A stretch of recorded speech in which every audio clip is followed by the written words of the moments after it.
Hey there, home sellers. So, your house didn't sell. How could this happen to your beautiful, unique, one-of-a-kind gem?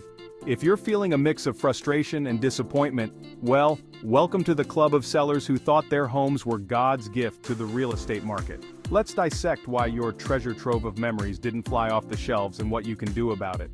Spoiler alert, you might need to take a long, hard look in the mirror.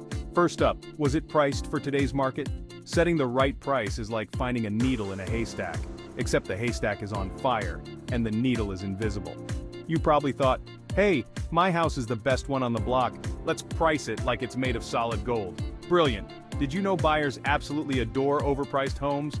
According to the rocket scientists at Rocket Mortgage, buyer interest in your home is highest when it first comes on the market. If you overprice your house, buyers may just raise an eyebrow and move on to the next listing without even coming for a showing. So next time, try listing your house at a price that doesn't require a loan shark. Was it easy for buyers to tour? Oh, you made it difficult for buyers to see your house?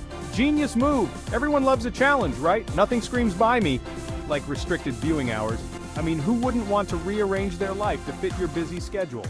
Showing time suggests, do your best to be as flexible as possible when granting access to your house for showings. In other words, stop treating your house like it's a top-secret government facility. Was it set up to make the best impression on buyers? Your house is perfect, just the way it is, right? Wrong. Those quirky features you adore might be screaming run to potential buyers. Even small repairs can make a huge difference. Maybe try this revolutionary concept: clean your yard, slap on some fresh paint, and for the love of all that is holy, hide your creepy doll collection. Were you willing to negotiate? Oh, you got offers but didn't feel like negotiating? Fabulous strategy. Everyone loves a seller who's as flexible as a brick. Remember, today's market is a delicate balance of supply, demand, and buyers who are just as fed up as you are. According to the oracles at Ramsey Solutions, if you don't have the money or time to fix home issues, consider offering some other form of incentive to buyers. Translation: play ball or watch your house collect dust. And, did you listen to your agent? Your real estate agent isn't just there for decoration. Whether you stick with the one who couldn't sell your house or find a new one, an expert's perspective is worth its weight in gold. They'll give you the lowdown on what went wrong and how to avoid it next time.